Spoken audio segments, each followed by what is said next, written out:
Happy Sunday, happy Sunday, happy Sunday. If you're smart, capable, but exhausted, this is for you. Stop guessing, start operating. Full time criminal defense attorney here.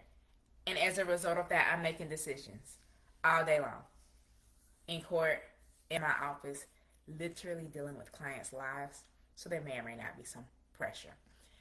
But the reason that I'm able to stay calm, cool, and collective outside of work, and honestly, even when it comes to work, is because I refuse to guess when it comes to my life. We're operating with schedules, with systems, with structure. And today, for Success Starter Series, we're going to dive in and we're going to talk about what actually changes when you stop winging your days, your weeks, your months, and as we wrap up January and start going into February and start thinking about that, your year. And instead, start operating with a plan. If y'all don't know, I'm hosting a masterclass February the 7th. It's all about goal setting and goal planning. And I'm going to walk you through and teach you about like the lead method and how this structure that I have for my life helps with that. And so today, as we kind of walk through and talk through this is kind of a preview of what's to come. What most women, especially, don't seem to realize is that you aren't tired from doing the most. You're tired because you're reacting. You're deciding in real time. I don't take naps. And this isn't like humble brag or nothing like that. But like, I don't nap. I wake up. I go about my day. I don't do energy drinks. I don't do coffee. I don't do any of those things. I do pre-workout, but I only do half a scoop or less. And that's for my workout. And I used to work out for years. For like my whole life, really, without pre-workout. So I don't need caffeine to keep me going. But what I need is a structure. I need systems and structures and lists and all of that. And that's what fuels me to go. And so what you need to understand is that when you don't decide ahead of time what you're going to do, i.e. doing your brain dump, making your to-do list, planning out your day, having a schedule, you get to the point where you're reacting in real time. And the very act of reacting in real time is where your mental brain power comes into play, and that's why you're depleted. And so when you don't decide where your time, your energy, and your capacity and all of that is going ahead of time, your job decides for you, your inbox decides for you, other people's urgency and their needs decides for you. You're reacting. And being in reaction mode doesn't help you. And that's why you have to stop guessing about what you're going to do and start operating as the boss, as the CEO of your life, and dictate what you're going to do. When you have clarity, and the beauty in clarity is that it eliminates some of that decision fatigue. Because decision fatigue comes about from having to decide. Let's think about how often it is we're making decisions. I know the answer is all the time. But think about how your willpower, your willingness and your ability to say no, to say sweets and treats and things that you know aren't going to support you are easier at the beginning of the day when you've made less decisions, as opposed to at the end of the day when you're just like, I'm just going to grab fast food. I'm just going to have this. The more that you plan and front load your day and your weeks, your months, and your life, the better it's going to be because you'll have less decisions to make. There's always going to be decisions to make in life. Period. But the more work you do to plan and prepare in advance, you're taking some of that decision fatigue away. My life is set up to where I take a lot of guesswork, or as much of the guesswork as I can, out of my life, out of my day. I meal prep. I follow a workout program, which means I don't have to, because I meal prep, I know what I'm going to eat. And not only do I meal prep, but I plan my meals each month. And so when I sit down and write out, because I've already written out February's, I've written out my menu for the month of February. I know exactly what I'm going to eat each week, which means when I went grocery shopping last week, I bought my groceries for February. I have everything that I need to set me up for success. I know when I'm going to meal prep. Now, does that sometimes adjust and shift? Yes. I meal prep every Saturday morning. Now, when I work from home on a Friday, I meal prep on Friday before having to log into work. But I know when I'm going to meal prep. Friday if it's a work from home day, Saturday if it's a regular day, or a regular week, I guess you can say. I front load my decisions. I do a brain dump. I make a to-do list each and every week so that I can take away some of the decisions of figuring out what I have to do.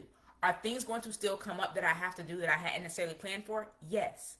But as much work as I can do to front load my days and my weeks, I pick out my clothes for the week. My work clothes, my workout clothes. Now, the weather be weather, and then sometimes it was supposed to be warm and I picked something out that was supposed to be cold or things like that. But I front load as much as I can. When I plan in my week, I know what days I do and don't have court. So as I'm picking out my clothes, not only am I looking at the weather, but I'm taking into account court versus no court. I plan so that I can take a lot of the guesswork out of my day-to-day decisions. I operate as the CEO of my life because I run this. I'm the boss. And I want you to start understanding that if you want to get to this place to where the decision fatigue is gone or is dissipated and you're living a life where you are in control, because you're in control of your life unless you let others decide. Because when you fail to decide, you're letting others decide. And because of you letting others decide, you're letting them be the CEO. Now you're just an employee in your own life. And hey, if you want to be an employee in your own life, go for it. You've been rushing, growing up, how I was talking about, I can't wait till I'm 18, I can't wait till I'm 21, I can't wait till I'm grown. Now you're grown and you're in charge of your life, and now you act like you don't want to be. You didn't want your parents to tell you what you had to do growing up, but now that it's time for you to take control and tell yourself what to do, you're not doing it. And so start thinking about and start operating from that mindset, from that belief, from that point of view. And so as we kind of like dive in and really get into the tips and the tools of the things that we're going to cover today, excuse me, let's talk about what does this look like for you on a day-to-day basis when it comes to you, your life, and your weeks. Because when we stop guessing and we instead start operating as the CEOs that we are of our life, you're putting in the work. Thank you. That was a gem. I'm glad it's resonating for somebody, because what we need to understand is that if we're going to be in control, to be the bosses that we are of our own lives, we have to show up as one. We have to show up as such. And so let's talk about clarity. I talked a little bit about clarity before, but why does clarity create this calm? The decisions. The more clarity you have on what you need to do, when you need to do it, how you're going to do it, why you're doing it, the more peace and calm that you have. Now, I don't know about y'all, because I'm a person who thrives on structure and lists. I like to know what I need to do, when I need to do it, and why. I'm not necessarily the person who can just tell me to go do this if I don't understand why. Now, if it's something that I've been doing repeatedly and I understand the why behind it, I got it. But sometimes when people tell me to do stuff and I'm like, but why? Like, that doesn't make sense. Like, why would I do that when I can do this? Or why not do this? And so when you have clarity on what it is you're doing, i.e., what's on your calendar, what's on your to-do list, what's on your agenda, whatever words you want to use interchangeably, or maybe you have all of them, the more clarity you have on what you need to do, it's going to help you set yourself up for success. It's going to help you to understand where you need to go, when you need to be there, and how you're going to go about structuring yourself around it. Because of the fact that you don't have clarity, this is why you run around like a chicken with your head cut off, respectfully. When you know what truly matters, that eliminates decision fatigue. If you know you have to be here at this time, are you going to say yes to something else that has you somewhere else at that time? If you know that this is more important, are you going to say yes to that, which is not important and it's not an emergency? How often do people call you that they have this emergency, when they tell you what it is, you're like, that's not actually an emergency. Like, it's literally not life and death. And no, every emergency doesn't have to be life or death. But here's the thing. Your emergency doesn't have to be my emergency. I am a planner. I think we've established that. Last year I started doing it, and it's coming into this year as well, and we're going to keep rocking and rolling. We're going to try to go further and further ahead. But last year I started planning, like intentionally planning a week ahead, which means when I go to work this week, I'm working on stuff not for this week. I'm working on stuff for next week or the week after. So specifically this week for me is my planning week. This is the week where I'm started to plan and prepare for February. So all the work that I'm doing this week is about February already. Yes, we're still living in January, but I'm here for planning a week ahead, which means I'm looking at court stuff that's set for next week to make sure everything is in place. And sometimes even a week after that. But You sometimes have people where I'm trying to work ahead, and let's just say opposing counsel, the state attorney isn't on that, and now I'm in this place because you have this emergency because you waited to the last minute when I've been emailing you and asking you for these things for weeks.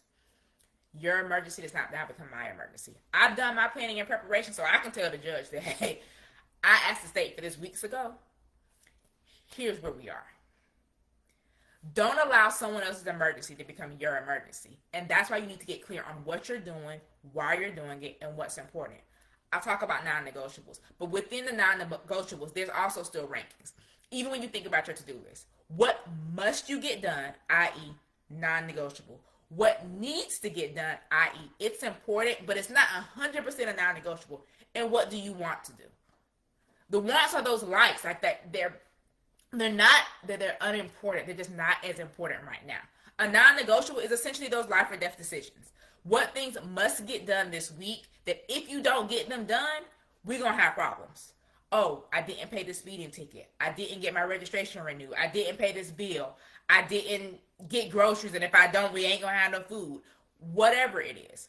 What things do you want to do? I.e., they might not be an emergency or a top priority this week, but in the next 10 to 30 days, depending on how you want to look at it, they're going to become a priority, and they're going to be important.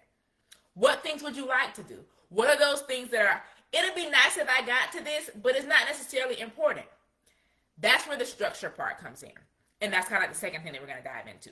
Why structure is important and why structure creates freedom. Having structure is not restrictive. You would think that when you're saying this is the structure, I'm putting you in a box and so therefore you lose freedom. But no. Having structure actually gives you freedom to choose and decide what's important. If we look at those three things, what must get done, what needs to get done, and what you want to do. Having structure helps you identify which things fall into which of the categories so that you can make sure that you show up in a way that's in alignment with that mindset, with that mentality, with that belief. Structure is freedom. You think that because you have structure, because you have rules and parameters, that is restrictive, but really it's freedom. We have rules because having these rules gives us a parameter, gives us a guidebook, gives us a structure to fall back on. Having structure frees you up to know where your priorities are and where your priorities need to be. Because with having structure, it helps you to understand that I have this plan, and because I have this plan, I know how much time I really have. Having structure gives you more time, not less. You think that because of taking the time to plan things out and have structure, you're restricted. But what's happening now is you have no structure, you have no plan, and so therefore you're so flexible, you're flying by the seat of the pants, you're flying by the seat of your pants, and because you have no structure, you don't know where you need to go. You don't know which way is up, you don't know which way is down. I know what it looks like for me to forget to plan my day. And when I say forget to plan my day, it might be I was traveling, I was in trial, I just came home and I just crashed. When I don't have that structure, I immediately work to create it. Typically, I'm the person who I plan my day the night before. So I write out my to-do list. Before I leave work, I typically write out my to-do list for the next day. At home, before I go to bed, I typically write in my planner what is it I'm going to be focusing on when I wake up. If I don't do those things, the first thing I do when I get in my office, whether that be home office for in terms of business and personal life, or work office, is what's my game plan for the day? What is my to-do list? I absolutely do not like just starting the day without a plan. Now, we'll take away my morning routine because my morning routine is my morning routine. When I say start the day, I mean come sit down at a desk ready to work. I need the structure because I need to know where is my time, what is my priority, where does my focus need to be, and where does it need to go. You think that, and this is the third thing we're going to dive into. You think that waiting until later is helpful. No, that's procrastination. And I like to talk about this thing called procrastinating. It's where you basically plan yourself to death and you never actually take action. Waiting till later is procrastinating. It's self-sabotage because all you're doing is delaying your ability to have that clarity that will give you that structure that lets you have that accountability to be able to show up. Waiting till later is not the answer, respectfully. Now, the flip side of that is that there are things that you're currently prioritizing as a must do, but it's really a like to do. Wait till later on those things. We've got to start waiting till later on those must do's, on those non negotiables, and start waiting till later on those it would be nice if I got this done things. When you make your to do list, what's the thing you typically do first? The fun stuff. Not the stuff that's going to actually take you time or energy or capacity. And sometimes we even overthink on that. Sometimes we think something's going to take a long time. And sometimes we rightfully know it's going to take a long time. Like if we're saying, I need to clean my closet, that's a whole project. That might not be a quick project. But oftentimes we wait until we have to do something, i.e., it's truly a non-negotiable. And you've put yourself, you put baby in a corner. You backed yourself up into this corner to where now you are forced to sit and focus. And now you at this point of self-sabotage. Maybe now you've had to say no to being able to go out and have fun in the streets. Maybe now you're having to stay up late or wake up early to get something done that if you would have just done it normally or regularly, it wouldn't have been a problem. Waiting till later is not only procrastination, but if you're a person like me who likes to plan, you could just be procrastinating. So whether it's procrastinating or procrastinating, we got to stop doing that. We got to stop waiting until later. Because when you don't decide ahead of time, you let those other things decide for you. And so waiting till later is nothing more than self-sabotage, because you're sabotaging your ability to show up, to have this clarity, to have this freedom, to have this structure, to have this ability to do. When we plan, not only does this structure actually give us flexibility, because in having a plan, you're saying, I need to get this done. This is where I want to get it done. A thing that I started doing like 2-3 weeks ago, okay, coming into this new year, I guess I should say, we was like, not like the first week, but like the first full week of the year was, yes, I do a brain dump. Yes, I make a to-do list. And I make my to-do list every day. But what I started doing was kind of creating my ideal schedule. Looking at my calendar, looking at where I need to be, what I need to do. Like if my lunch break, I'm going to be able to work on my business, or if I'm going to have to be doing something else during my lunch break. I've started kind of essentially creating this ideal schedule. So like, here's my plan for when it is that I'm thinking that these things that are on my to-do list, that I'm thinking I'm going to be able to get them done. And what I'm seeing and what I've seen is that, and I kind of knew this already, but doing it on paper is kind of helping me a little bit more. What I'm seeing is that sometimes I want to get something done a day, and then life gets to life and we have to move it. But at the same time, there are sometimes when I have things planned for later and opportunities present themselves for me to do it sooner. And so I haven't been, and so I'm kind of, I guess you could say, testing and in this testing phase of life where I've kind of backed away from using Asana as much. Like I was in Asana the other day, like updating my list, and I'm like, ooh, child, these things, like some of the stuff I had did, but like the due dates were outdated. I haven't like literally been checking in Asana. I've been focusing more on pen and paper. And it really started happening with all the travel that I did. What was that, Q3 going into Q4? And then like November into December, I was kind of just like planning on paper because I was like, okay, we got Thanksgiving week, so I'm doing this, you know, my brother's wedding. Pretty much, as far as I'm concerned, I was off work the whole month of December, the way it looked like. Like I went to work 1 or 2 days here and there, so I was really focusing on 2026 prep, you know, Q1 prep, the first 6 months of the year prep, all of that stuff. So I was doing a lot more pen and paper work. But what I'm finding is that by taking the time to not only do my brain dump, make my to-do list, but also kind of create this plan of what does this week look like.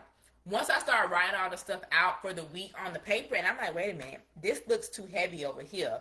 This day looks real light. Then I'm able to kind of check myself to say, is this light because it needs to be light? Like, okay, you rip it and run. Like, you got to go to the Orlando office. You got to go here. You got to go there. So therefore, your stationary time isn't that much. So you intentionally made this light because of this? Or is this light because you're not front loaded your whole week thinking you're going to get all this stuff done, and now here it is the end of the week and there's nothing left to do? So be intentional. And so waiting till later and this procrastinating or procrastination is going to set you up for failure. And now I get it. To fail is your first attempt at learning, but we need to start actually learning the lessons from the things that we're going through. How often has procrastination paid off for you? How often has waiting for later paid off for you? How often has you delaying paid off for you? Now, I'm not going to say that every time it doesn't. There have been times where you waited to do something, like, for example, last week, the week before, I was working on like some travel for Atlanta. I have to go to Atlanta, and I was working on some of my travel stuff, and I was like, okay, I'm gonna get my flight. And I had like looked at the flights and had reached out to the girl whose event that I'm going to make sure that I kind of had everything. And I had went to buy my ticket, and something told me to wait. I ended up getting an email from work. They wanted me to go to a training. The training isn't in Atlanta, but it overlaps with the days. So essentially, what ends up happening is I'm gonna fly there, and then they're gonna give me a car to drive down to Tallahassee for the training. And so that paid off. But technically, that wasn't even procrastinating or planning, because this isn't until March. Here it is, January, that I'm working on this. But it was later than I had planned on buying it. Like, I planned on getting my ticket like the first week of the month. But anywho, so there are times where procrastination does pay off. But even in me using that example, y'all see how I wasn't actually procrastinating, because I still got 6 weeks till we got to actually be there. But y'all get the point. So I want you to understand, and what I hope you understand, is that we've got to stop guessing about what we're doing and start actually doing it. And that's where operating and doing the work and showing up like the CEO that you are in life, in your business, at your job, comes into play. And I might be saying at your job, but you're not truly the CEO. But you're the CEO of your position.